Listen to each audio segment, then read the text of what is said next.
નમસ્કાર વિદ્યાર્થી મિત્રો, સી વિભાગમાં આપણે છીએ. ઓહમના નિયમની ચકાસણી કરતા પ્રયોગનો પરિપથ દોરો આપણી ટેક્સ્ટ બુકમાં આપેલો છે. આ પરિપથ તમારે દોરવાનો છે. આ વિદ્યુત કોષ છે જે વોલ્ટેજ પૂરો પાડે છે. આ નિક્રોમનો તાર તમે જોડેલો છે. આ એમીટર છે જે વિદ્યુત પ્રવાહનું માપન કરે છે. આ વોલ્ટ મીટર છે જે વિદ્યુત સ્થિતિમાનનો તફાવત માપે છે. આ કોર્ડ છે, સ્વિચ છે, ઓન ઓફ કરી વિદ્યુત પ્રવાહ ચાલુ બંધ કરી શકાય છે. અહીંયા જોઈ શકો છો કે આ નિક્રોમના તાર અવરોધ સાથે એમીટરને મેં શ્રેણીમાં જોડેલું છે ને વોલ્ટ મીટરને મેં સમાંતર જોડેલું છે. વિદ્યુત પ્રવાહની દિશા બતાવી દો. વિદ્યુત પ્રવાહ ધનથી ઋણ. તો તમારી ટેક્સ્ટ બુકમાં આપેલી આ આકૃતિ છે એટલે તમને એમ પૂછવામાં આવ્યું છે કે ઓહમના નિયમની ચકાસણી કરતા પ્રયોગનો કિરણ ડાયાગ્રામ રચો. આ રચી દીધો. હવે એને શું પૂછ્યું છે એ જોઈએ. ઓહમના નિયમની ચકાસણી કરતા પ્રયોગનો પરિપથ દોરો. પરિપથ દોરો. ઓહમનો નિયમ લખો. તો હવે આપણે ઓહમનો નિયમ લખવાનો આવશે મિત્રો. ઓહમનો નિયમ લખી તેનું ગાણિતિક સ્વરૂપ મેળવો. તો શું કહેશો ઓહમના નિયમની અંદર મિત્રો? તો કે અચળ તાપમાને વાહકમાંથી વહેતો વિદ્યુત પ્રવાહ. વિદ્યુત પ્રવાહનો સિમ્બોલ I એ તે વાહક પર લાગુ પાડેલા વિદ્યુત સ્થિતિમાનના તફાવત વિના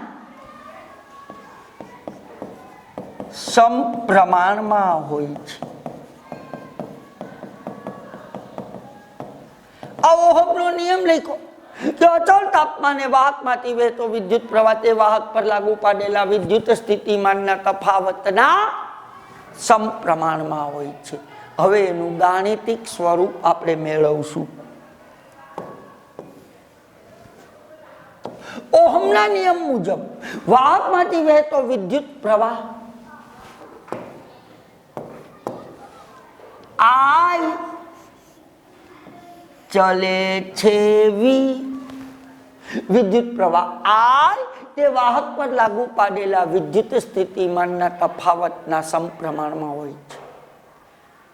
મિત્રો, ટેક્સ્ટ બુક મુજબ આપણે આગળ વધીએ. I ચલે છે V શબ્દમાં એમ બનશે I ચલે છે V. ટેક્સ્ટ બુકમાં કીધું છે તેથી V ચલે છે I. હું આ વસ્તુને ક્ષતિગ્રસ્ત માનું છું. I ચલે છે V ને V ચલે છે I ન લખી શકાય. છતાંય બુકમાં લખ્યું છે એટલે હું લખું છું. અહીંયા એમ કહેવાય કે I વિદ્યુત પ્રવાહ એ વિદ્યુત સ્થિતિમાનના તફાવત વોલ્ટેજના સમપ્રમાણમાં છે. તો આનો અર્થ શું થયો? વોલ્ટેજ V એ વિદ્યુત પ્રવાહ I ના સમપ્રમાણમાં છે. આનો અર્થ એમ થાય મિત્રો, V સ્વતંત્ર રાશિ છે જ્યારે I ડિપેન્ડન્ટ રાશિ છે. I V ઉપર આધાર રાખે છે. V વધે તો I વધે, V ઘટે તો I ઘટે. તો આ ઓહમનો નિયમ બરાબર છે. પણ એને આમ તમે લખો I ચલે છે V માટે V ચલે છે I. તો એનો મતલબ શું થયો? I વધે તો V વધે. અરે ભાઈ, વી તો સ્વતંત્ર છે, એને આઈ ઉપર કાંઈ આધાર રાખવાની જરૂર નથી. હા, આઈ વી ઉપર આધાર રાખે છે, પણ વી આઈ ઉપર આધાર રાખતો નથી. એટલે આ તો ચોખવટ કરી, આપણે લખી નાખવાનું. માટે વી બરાબર ચલન જાય, બરાબરની નિશાની આવે તો અહીંયા અચળાંક મૂકવો પડે, આઈ ગુણ્યા આર, જ્યાં આર શું છે? અચળાંક છે, જે અવરોધનું મૂલ્ય દર્શાવે છે. કરતા બનાવો આરને કરતા બનાવશો તો તમે જોઈ શકો છો. તેથી આર બરાબર વી ના છેદમાં આઈ, અવરોધનું સૂત્ર મેળવું. અવરોધ આર નો એસઆઈ એકમ આના ઉપરથી બનાવતા શીખો મિત્રો. અવરોધ આર નો એકમ ઉપર વી, નીચે આઈ, વી નો એકમ વોલ્ટ, આઈ નો એકમ એમ્પિયર, વોલ્ટ પ્રતિ એમ્પિયર છે. આમ અવરોધ આર નો એસઆઈ એકમ શું છે? વોલ્ટ પ્રતિ એમ્પિયર છે, જેને ઓહમ કહે છે, જેને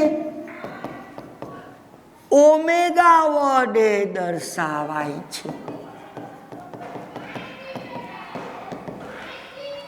તો મિત્રો અહીંથી ઓહમના નિયમનું ગાણિતિક સ્વરૂપ ચાલુ થયું. વી ચલે છે અહીંથી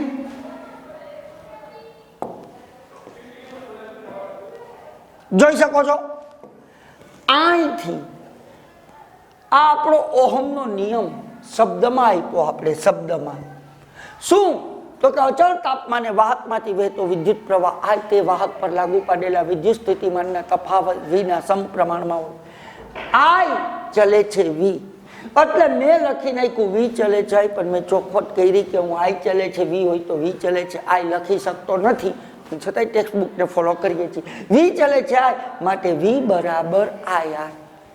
ચલન જાય બરાબર આવે, અચળાંક મૂકવો પડે, મેં અચળાંક મૂક્યો છે આર, જ્યાં આર અચળાંક છે જે અવરોધનું મૂલ્ય દર્શાવે છે. આરને કરતા બનાવો તમે, તો આરને કરતા બનાવશો તો આર બરાબર વી ના છેદમાં આઈ. આર નો એસઆઈ એકમ આના ઉપરથી બનાવો વોલ્ટ પ્રતિ એમ્પિયર છે, જેને ઓહમ કહે છે, જેને ઓમેગા વડે દર્શાવાય છે. તો આ હતો મિત્રો આપણો ઓહમના નિયમને અનુલક્ષીને જે પ્રશ્ન પૂછવામાં આવ્યો હતો એનો જવાબ.